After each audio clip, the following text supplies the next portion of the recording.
गायत्री अनंत मालगावे पुणे निवासी, इन्होंने सेस्कुट जी की एक प्रतिमा जी के लिए 2,02,202 रुपए की राशि स्वीकृति दी, उनको बहुत बहुत धन्यवाद। सुरेंद्र कुमार, मनोज कुमार जैन, नीतू जैन, मनन जैन, संध्या जैन, विमला जैन, छत्र चमर महामंडल के लिए यहाँ उनका 55,555 की राशि है, वे आए और आचार्य जी को शास्त्र प्रदान करें। मौलिक जैन, अग्रिम जैन, युवांश जैन, नितुल जैन, अंबाला हरियाणा निवासी, इन्होंने एक वेदी के लिए 1,11,111 रुपए की दान स्वीकृति दी, वे आए और आचार्य जी को यहाँ शास्त्र प्रदान करें। श्रीमती अंजना सुरेंद्र कुमार शाह, इनके स्मृति में सुरेंद्र कुमार, शांतिलाल शाह, शीतल, पंकज, रामावत, राजेश, रीना, हार्दिक, राजेश, हर्षित शाह, मुंबई निवासी, इन्होंने 3,51,000 रुपए की राशि सेस्कुट जिनालय के लिए स्वीकृति दी है, उनको भी बहुत बहुत धन्यवाद। प्रियंका महावीर शाह 21 रुपए घ्यायचे नाही। प्रियंका महावीर शाह, अमित महावीर शोभा शाह, मुंबई निवासी, इन्हें सेस्कुट के लिए एक जिन चैत्यालय के लिए 3,75,000 रुपए की दान राशि स्वीकृति दी है, उन्होंने कैश जमा भी किए, उनको भी बहुत बहुत धन्यवाद। ऑनलाइन आया हुआ है। बाबूलाल जी, डॉक्टर मनोज, शिरीष, गिरीश कासलीवाल, नांदेड़ निवासी, इन्होंने छत्र चमर महामंडल के लिए 55,000 की दान राशि स्वीकृति की है, वो भी आए और आचार्य के चरणों में श्रीफल अर्पण करके आशीर्वाद प्राप्त करें। आज के दिन यहाँ निर्यापक श्रमण मुनिश्री सुधा सागर जी महाराज जो ललितपुर में विराजमान है, मुनिश्री निर्यापक श्रमण समता सागर जी महाराज जो बेगमगंज में विराजमान है, मुनिश्री सरल सागर जी, मुनिश्री समाधि सागर जी महाराज जो हस्तिनापुर में विराजमान है, मुनिश्री सवाव सागर महाराज जी समाधिस्थ, इन सभी मुनि महाराजों का 1983 में ईश्वरी जो सम्मेद शिखर जी की तलहटी बोली जाती है वहाँ दीक्षा हुई थी। इन सभी मुनि महाराजों का दीक्षा दिवस है, उन सभी मुनि महाराजों के चरणों में यहाँ त्रिवार नमस्तु करते हैं। इसी के साथ आज तेंदुखेड़ा से आरिका गुणमती माता जी का चातुर्मास चल रहा है, वहां से समाज आई है, समाज के 2 प्रतिनिधि आएंगे और आचार्य के चरणों में श्रीफल अर्पण करके आशीर्वाद प्राप्त करेंगे। आरोन से आरिका आदर्शमती माता जी का चातुर्मास शुरू है, वहां से भी उस चौमासभी की कमेटी आई है, वहां के भी कमेटी के 2 प्रतिनिधि आकर के आचार्य के चरणों में श्रीफल अर्पण करके आशीर्वाद प्राप्त करेंगे। दिगंबर जैन पंचायत झांसी के अध्यक्ष अजीत जी जैन, झांसी समाज से भी लोग यहाँ आए, वे भी आएंगे और उनके 2 प्रतिनिधि, झांसी के भी 2 प्रतिनिधि यहाँ आएंगे और आचार्य के चरणों में श्रीफल अर्पण करके आशीर्वाद प्राप्त करेंगे। रवि के पास नाम है क्या कुछ? आपके पास नाम?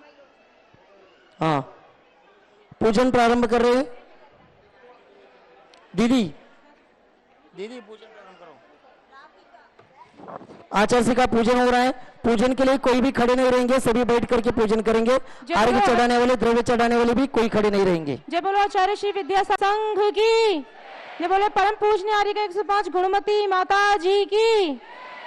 आचार्य श्री जी के चरणों में हम झुका रहे अपना माथा, जिनके जीवन की हर चर्या बने पड़ी स्वयं ही नवगाथा। जय नागम का वह शुदा कलश जो बिखराते हैं गली गली, जिनके दर्शन को पाकर के खिलती मुरझाई हृदय कली। ओम रूम परम पूज्य संत शून्याचार्य भगवान विद्यासागर जी महामुनीन्द्र अत्र अवत्र सवष्टिति आह्वाननम अत्र तिष्ठतिष्ठ स्थापनम अत्र सन्नितोष स्थापनम सनदीकरणम। सांसारिक विषयों में पढ़कर मैंने अपने को भरमाया, इस राग द्वेष की वैतरणी से अब तक पार नहीं पाया। तब ज्ञान सिंधु के जल कड़ से भव काल से धोने आया हूँ। आना जाना मिट जाए मेरा यह बंद काटने आया हूँ। ओम रूम परम पूज्य संत शून्याचार्य भगवान विद्यासागर जी महामुनिंद्राय जन्म जरा मृत्यु नाशनाय जलम निरूपामिति जल जल कर अपना सर्वस्व लुटाया है। निज शांत स्वरूप न जान सका जीवन भर इसे भुलाया है। चंदन सम शीतलता पाने अब शरण आपकी आया हूँ। संसार ताप मिट जाए मेरा चंदन बंधन को लाया हूँ। ओम रूम परम पूज्य संत शून्याचार्य भगवान विद्यासागर जी महामुनिंद्राय संसार ताप विनाशनाय चंदनम निरूपामिति स्वाहा। जड़ को ना मैंने जड़ समझा नहीं अक्ष निधि को पहचाना। अपने तो केवल सपने थे भ्रम और जगत का भटकाना। चरणों में अर्पित अक्षत है अक्षय पद मुझको मिल जावे। तब ज्ञान अरुण की किरणों से यह हृदय कमल भी खिल जावे। ओम रूम परम पूज्य संत शून्याचार्य भगवान विद्यासागर जी महामुनिंद्राय अक्षय पद प्राप्त अक्षतम निरूपामिति स्वाहा। भोग की मदिरा पी मैं बना सदा से मत वाला। तृष्णा को तृप्त करे जितनी उतनी बढ़ती इच्छा ज्वाला। काम भाव विधि वंशु है तू मन सुमन चढ़ाने आया हूँ। यह मिदन विजेता बन न सके यह भाव हृदय में लाया हूँ। ओम रूम परम पूज्य संत शून्याचार्य भगवान विद्यासागर जी महामुनिंद्राय काम बाण विनाशनाय पुष्पम निरूपामिति स्वाहा। इस शुद्धा रोग की व्यथा कथा भव भव में कहता आया हूँ। अति भक्ष अभक्ष भगे फिर भी मन तृप्त नहीं कर पाया। नैवेद समर्पित करके मैं तृष्णा की भूख भगाऊंगा। अब और अधिक ना भटक सकूं यह अंतर बोध जगाऊंगा। ओम रूम परम पूज्य संत शून्याचार्य भगवान विद्यासागर जी महामुनिंद्राय क्षुधारोग विनाशनाय नैवेद्यम निरूपामिति स्वाहा। मोहांधिकार से व्याकुल हो निज को नहीं मैंने पहचाना। मैं राग द्वेष में लिप्त रहा इस हाथ रहा बस पछताना। यह दीप समर्पित है मुनिवर मेरा तुम दूर भगा देना। तुम ज्ञान दीप की बाती से मम अंतर दीप जला देना। ओम रूम परम पूज्य संत शून्याचार्य भगवान विद्यासागर जी महामुनिंद्राय मोहंधकार विनाशनाय दीपम निरूपामिति स्वाहा। इन्हें अशुभ कर्म था बस पाप कर्म तज पुण्य कर्म को चाह रहा अपनाना था। शुभ अशुभ कर्म सभी पुदल है मैं इन्हें जलाने आया हूँ। इसलिए गुरु के चरणों में अब धूप चढ़ाने आया हूँ। ओम रूम परम पूज्य संत शून्याचार्य भगवान विद्यासागर जी महामुनिंद्राय अष्टकर्म दनाय धूपम निरूपामिति स्वाहा। भोगों को इतना भोगा कि खुद को ही भोग बना डाला। साध्य और साधक का अंतर मैंने आज मिटा डाला। मैं चिदानंद में लीन रहूं पूजा का यह फल पाना है। पाना था जिसके द्वारा वह मिल बैठा मुझे ठिकाना है। ओम रूम परम पूज्य संत शून्याचार्य भगवान विद्यासागर जी महामुनिंद्राय महा मोक्ष फल प्राप्त फलम निरूपामिति स्वाहा। वैभव को पाकर मैं निश दिन कैसा अलमस्त रहा।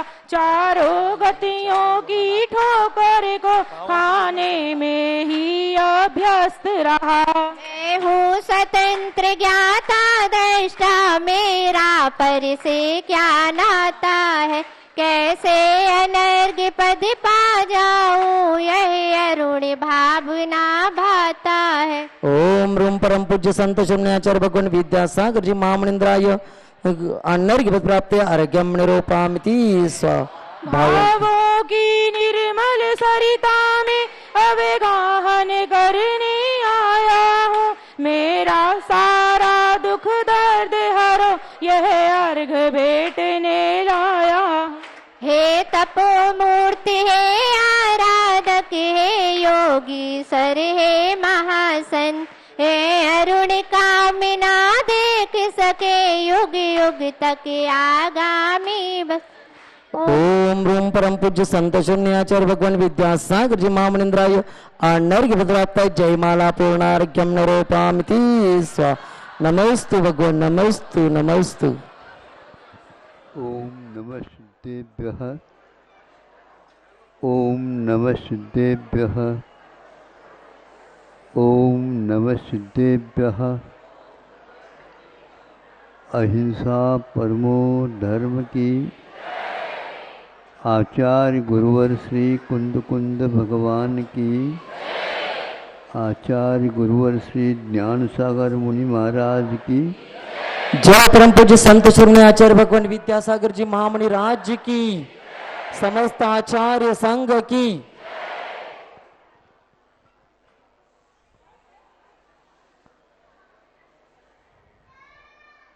एक स्थान में यह लिखा हुआ है, क्या लिखा हुआ है? वह ग्रंथ है साधु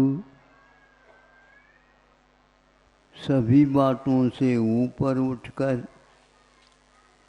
जब संन्यास लेने को होता है, संन्यास में दीक्षा नहीं, संन्यास का अर्थ समाधि की साधना करना चाहता है, तो उसके वातावरण कैसा बनना चाहिए इसके विषय में लिखा है। सर्वप्रथम उसके वास्तु के बारे में ये कहा है, जैसे गर्भालय होता है श्री जी के लिए, वैसे ही जहाँ पर छपक वो साधु रहता है वह रहे। फिर इसके उपरांत और कोई व्यक्ति वहाँ पर जब कभी भी आना जाना न करे। मंडप में उनके उपचारक मुनि महाराज भी रहते हैं। फिर इसके उपरांत आंगन की ओर हम आ जाते हैं, वहाँ पर 3-4 महाराजों को या 2 महाराजों को नियुक्त किया जाता है और उनसे ये कहा जाता है कोई भी यहाँ बोले नहीं। अपने आप ही समझ लेते हैं, आप बोलने से नहीं समझेंगे, आंखों थोड़े से खोल करके देख ले, अपने आप ही सभा शांत होती है। आधा घंटे से भी ज़्यादा समय से मैं सुन रहा था। हमने कहा ये आज वास्तु का कथन करना चाहिए। समाधि मुनि महाराजों की कैसी होती है, तो 1 उपवास, 2 उपवास 1 आहार, 3 उपवास 1 आहार, नहीं है तो बीच में पानी, 2 दिन पानी, फिर बाद में छाछ।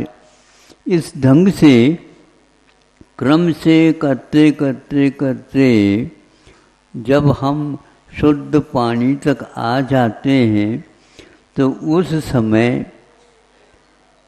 उनको संभालने के लिए बहुत व्यवस्था रखनी पड़ती है।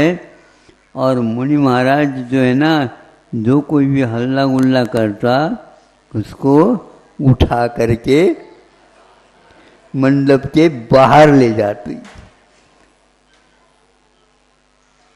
ये क्यों?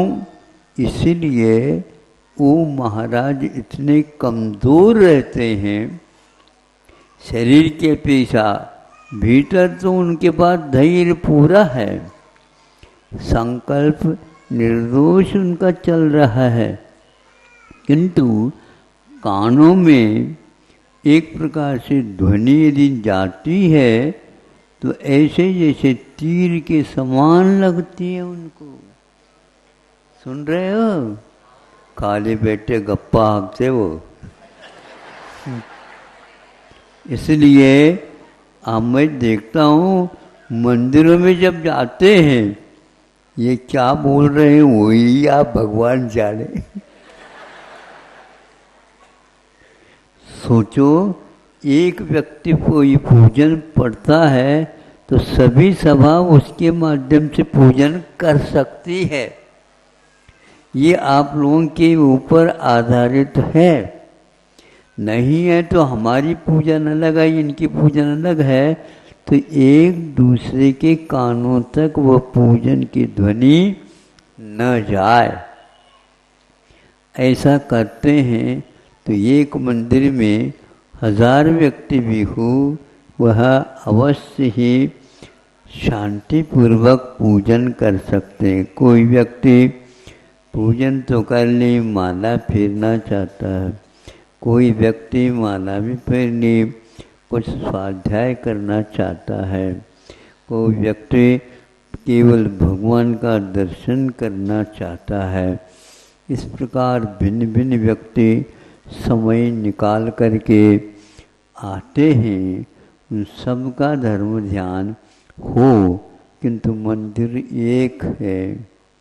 अब क्या करें, उसमें भी जो है श्री जी मान लो एक ही हो, नहीं समझे। अब श्री जी अकेले हैं, कुछ कहते तो है ही नहीं वो। तो हमारा ये कर्तव्य है किसी को भी इसमें व्यवधान न हो, ऐसा बनाया जा सकता है। सोच लो, अभी तो आप लोगों के लिए बहुत लाउड स्पीकर की आवश्यकता पड़ रही थी, तो मैं हमारे यहाँ तो लाउड स्पीकर तो नहीं, साउंड स्पीकर है।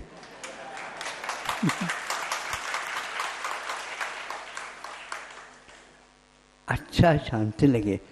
लोग दूर जाते हैं, जैन जैनेतर भी रहते हैं, वो तो सुनने के लिए आए। आपकी सुनाना हो तो आप बता दो, यहाँ पर हमें सुनाएंगे। कोई भी सुने, दूसरे दिन कोई आएगा ही नहीं।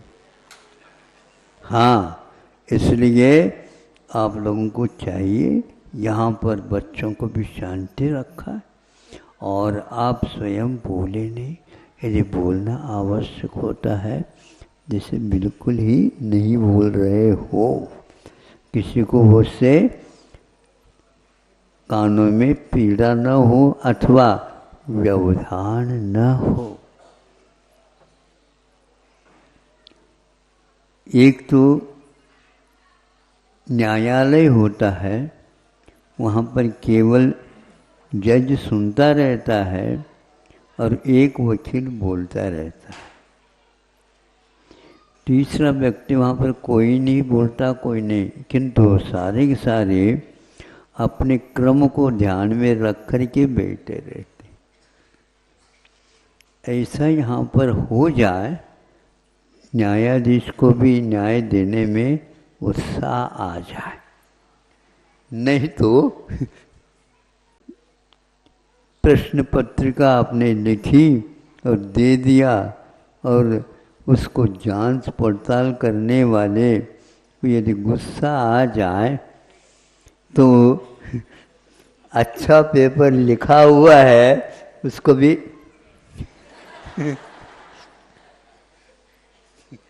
वो फट जाए, नहीं समझे।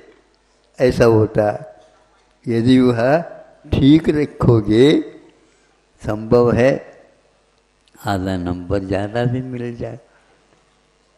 हाँ, प्रकार हमारे यहाँ जहाँ कहीं भी हो बिल्कुल शांति, यह अपने आप में धर्म श्रवण का एक पाठ है। अब देख तो लो, जहाँ पर कोई कुछ भी नहीं बोल रहा हो अपने आप ही मन लगता है, और आपका यहाँ मन लगा हुआ भी भागता है। अरे भैया कहाँ आ गए, समझ में आ गया। बोलना तो नहीं, किंतु मौन रहना भी एक प्रकार से धर्म ध्यान कहा गया। हाँ, अपने आप ही मन लगता है, और इधर विधर की विकथा न हो तो फिर क्या कहना, अपने आप ही जैसे एक पंक्ति बोलो, राजा राणा छत्रपति, बस आगे की बोलने की कोई आवश्यकता नहीं, अपने आप ही छत्रपति सामने आ जाता। और उनका जो जीवन हुआ है उसके बारे में भी देखो, सब कुछ करके भी अंत में वे वनवास की ओर गए हैं। क्षत्रिय है और क्षत्राणी जो रानी है वो भी चली जाती है, दरबार खाली हो जाता है। खाली तो करना है अपने को, शांत रहो। जितनी शांति रात में होती है, और पशु पक्षी भी वो कभी बोलते नहीं, यदि बोलते हैं तो एक आध दहाड़ने वाला शेर होता है, बाकी सब शांत, कोई नहीं बोलता। इस प्रकार का वातावरण तैयार होता है तो अपने आप जो क्षपक है, जो संन्यास लिया है, उसको भी शांति मिलती है। और यहाँ तक कहा है कि कोई भी मौन रहता है तो उसका भी अन्य जीवों के ऊपर प्रभाव पड़ता है। वकील लोग बहुत सारे पॉइंट्स देते रहते हैं, नहीं समझे, कभी शुद्ध होने के लिए या उत्तेजित करने के लिए बोलते भी हैं।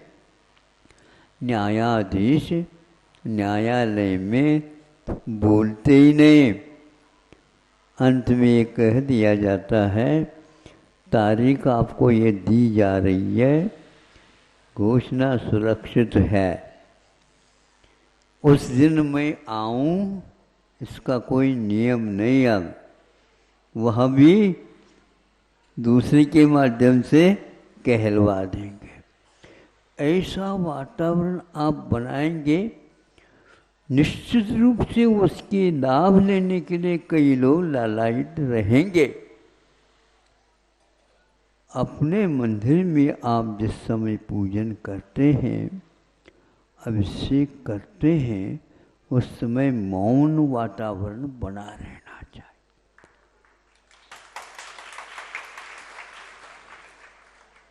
सुबह सुबह हम सामाय के उपरांत जब स्तुति पाठ करते हैं, उस समय ये लोग जगह के लिए हक्का मुक्का करते रहते हैं। हमने कहा संघर्ष का काल आ गया। शांति से तो आ सकते, मेरे शांति के लिए तो हम आए हैं।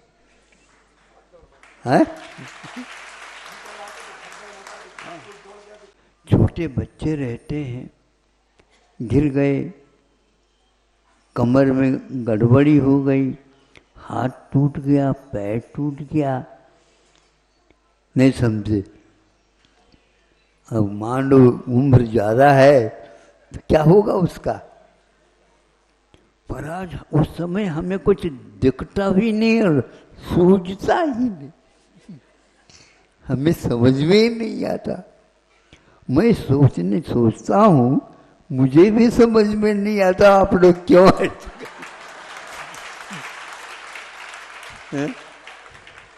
क्या करें बताओ। मैं अवश्य संकेत बीच बीच में देता रहता हूँ, लेकिन आप नए नए आते हैं और नए नए स्लेट और पर्चा लेकर के सिखाओ इनको। 2 महीने तो हो गए हैं, ध्यान रखना, नहीं समझे? और 2 महीने तो बहुत जल्दी होने वाले हैं, बहुत छोटे दिन हो रहे हैं। अब देखो बाद में महाराज यहाँ पर नहीं मिल पाएंगे, कुछ समय के लिए आए हैं। अब आप लोग अवश्य जहाँ कहीं भी जाएं, उस समय दूसरे को हमारी बातों से व्यवधान ना हो, शांत रहो। यह प्रशिक्षण घर में भी बच्चों को दो। घर भी है तो ऐसा थोड़ी है कि वो एकदम मंडी बना दो उसको। हाँ? बीच में बोलू नका।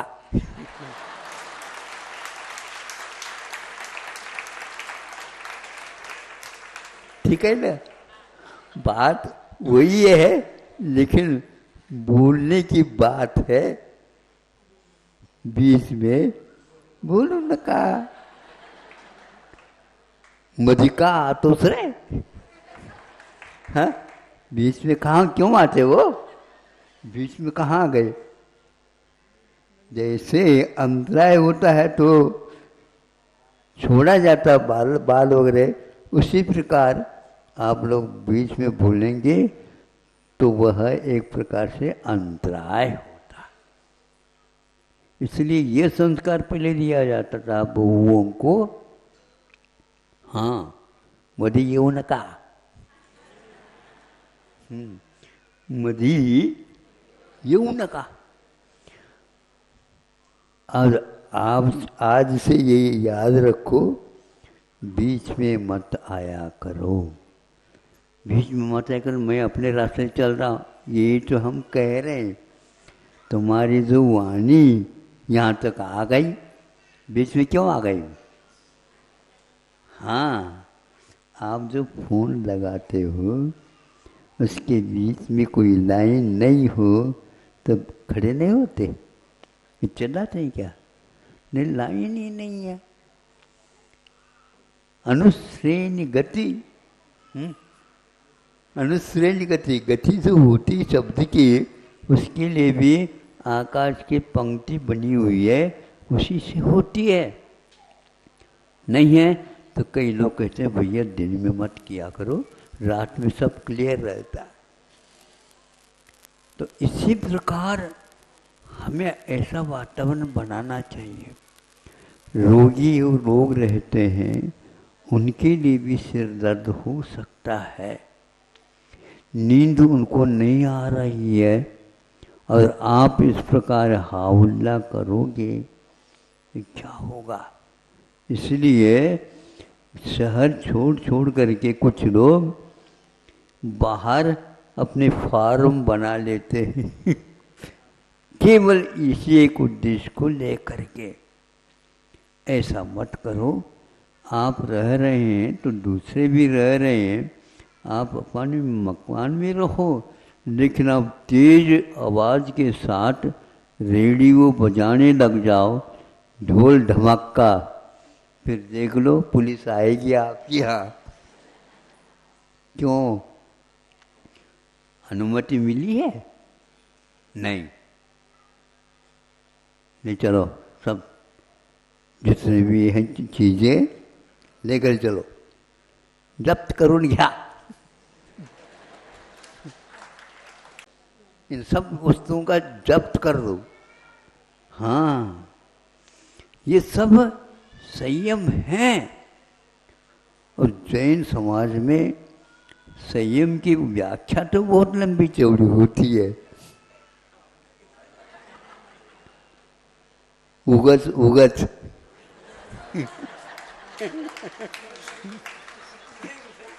ऊंचाई ऊंचाई, ये क्या है? तो हमारे लिए नहीं, वो महाराज लोगों के लिए है, ऐसा नहीं। यह भी विद्यालयों में सिखाया जाता था। आज विज्ञान का युग है, खूब बोलो नहीं। गद्य लेख और पद्य का लेख बहुत अंतर है। गद्य को पढ़ लिया बहुत अच्छा है, लेकिन उसमें कभी एक बार और सुनाओ नहीं कहा जाता। और 2-3 पंक्ति है तो एक बार सुना दिया, हाँ एक बार और सुना दो, एक बार और सुना दो। जितनी बार सुने उतनी बार और सुनने की भावना होती है। अच्छे अच्छे विद्वान भी उन पंक्तियों में रमने लग जाते हैं। ऐसी कविता हुआ करती। ऐसे ही संस्कार दिए जाते हैं जिससे बहुत बड़ी बड़ी समस्याएं समाप्त हो जाती है। समय आपका हो गया है। मैं सोच रहा था, क्योंकि बहुत ज़ोर ज़ोर से बोलियाँ हो रही हैं, हमें तो यहीं पर सुनना है, लेकिन सुनते सुनते सोचने लगा ये लोग कैसे सहन करते हैं कानों से। नहीं महाराज, अपने आप सुनने में वह अभ्यास हो जाता है। बच्चों को अभ्यास अच्छे ढंग का कराए करो और स्वयं में इस प्रकार के अभ्यास से दूर रहा करो। अभ्यास हो जाता है, काम चलता रहता है, लेकिन ये स्वास्थ्य के लिए भी ठीक नहीं बताया है।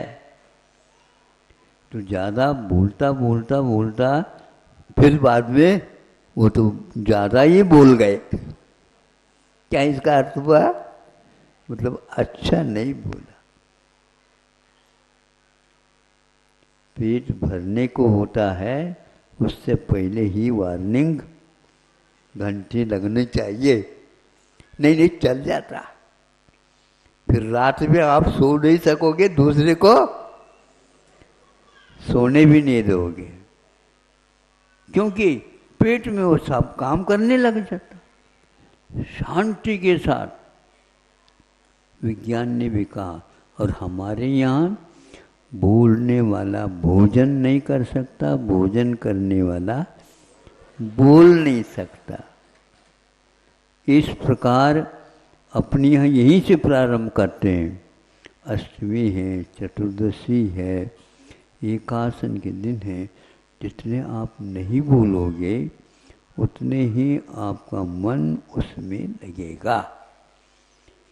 अब इनमें से थोड़ा सा भी आपको प्रभाव पड़ेगा, घर में भी ये उन लोग सब लोगों को सुनाओ, स्वास्थ्य ठीक हो जाएगा। ज़्यादा बोलना एक प्रकार से ठीक नहीं इसलिए नहीं है, उसके साथ साथ चिंतन भी होता है, उसके कारण खून का उपयोग ज़्यादा होता है। इसलिए रक्त संचार में संपर्क ठीक नहीं बैठता तो अपने आप कहने के महाराज आजकल तो ऐसा होने लगा है, क्या करें। तो आप रक्त संचार की ओर ध्यान नहीं रखा, इसलिए तो ऐसा हो गया। नहीं, इसके लिए आचार्यों ने कहा प्रमत योगात अनृत भाषणम। प्रमाद के साथ यदि आप भूलेंगे तो कषाय के साथ भूलेंगे और लोभ लालच के साथ भूलेंगे, उसके प्रभाव अपने जीवन पर अच्छे नहीं पढ़ हैं। इसी प्रकार का अध्ययन, संस्कार, अभ्यास बच्चों से भी कराना चाहिए। अच्छे शिक्षा की संस्थाओं में धीरे धीरे इस ओर ज़्यादा ध्यान दिया जाता है। घर में माँ अपने आप को सबको नियंत्रण में करती है। कोई पहली कक्षा वाला भी है, कोई दूसरी कक्षा वाला भी है, कोई 5वीं कक्षा वाला भी है, और कोई शिक्षक भी है तो उनको भी कह देते हैं वहाँ विद्यालय में शिक्षक होंगे, यहाँ पर हेडमास्टर बैठे।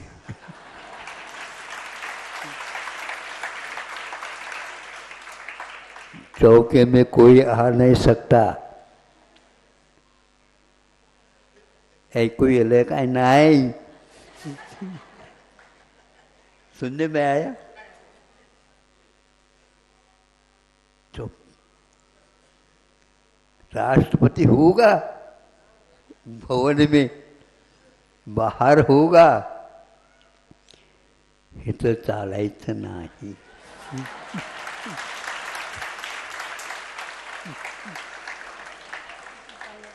हाँ, यहाँ पर ये नहीं चलेगा। हमारी पाठशाला अलग है। यहाँ तो 16वीं कक्षा वाला भी 2 नंबर लेकर के आया फेल होता है यहाँ पर। हाँ, तभी घर चलता है। इसलिए गृह मंत्री को भी रखा जाता।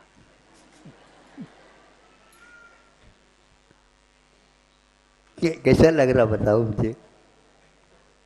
गृह मंत्री,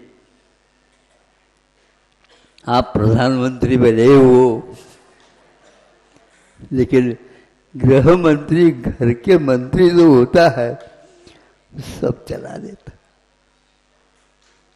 हाँ, एक भी यदि मत कम हुआ, मिलेगा नहीं, रसोई नहीं मिलेगी। अब ऐसे गृह मंत्री होना चाहिए। बाहर प्रधानमंत्री नहीं भी होगा चल जाएगा, बिल्कुल चलता है, इसमें क्या बात। हम इससे उल्लंघन करते हैं इसका, इसलिए ऐसा होता है। तो समाधि स्थल के बारे में आपको बताया, शांति के साथ उन्हें रह दिया जाता है तो बहुत अच्छे ढंग से अरहंत सिद्ध करते हुए उनकी संलेखना हो जाती है। तो उसका परिणाम क्या निकलता मालूम है? कम से कम 2 या 3 ही भव में मोक्ष होता है। स्वर्ग, अरे स्वर्ग तो बीच में ऐसे ही आ जाता है। दिल्ली जाना है, आगरा तो बीच में आ ही जाता है, ऐसा है। इसलिए नहीं हुआ, मान लो मुक्ति नहीं हुई, 7-8 भव में तो पक्की है। सम्यक दर्शन पर छूटना नहीं चाहिए। यदि अपने पास टिकट है, गाड़ी कहाँ जाएगी? आना ही पड़ेगा यहाँ पर गाड़ी को। हाँ, इसलिए ऐसी गाड़ी पकड़ो और ऐसा टिकट अपने पास व्यवस्थित रखो, फिर तो कुछ भी नहीं, निश्चित है। 7-8 भव के भीतर कहाँ कहाँ पर जाना पड़ता? कुछ नहीं, स्वर्ग मनुष्य, स्वर्ग मनुष्य, क्योंकि सम्यक दर्शन नहीं छूटा, ये लाभ है। और अंत में अच्छे अच्छे पोस्ट मिलते हैं, पद मिलते हैं, चक्रवर्ती होता है, कामदेव होता है, बलदेव होता है, तीर्थंकर होता है, वहाँ पर इंद्र बनता है। ये सारे 7-8 भव में सब होते होते होते अंत में जय जयकार, जय जयकार, जय जयकार। चलो हमारा प्रवचन हो गया आपके लिए। हाँ, अहिंसा परमो धर्म। हेलो, चलो परम पूज्य संत श्रवण आचार्य भगवान विद्यासागर जी महामणि राज जी की, समस्त आचार्य संघ की। आज पूजन के लिए भुसावल वाले पूरा ट्रेन लेकर के आए हैं, नेरी वाले और तेंदुखेड़ा वाले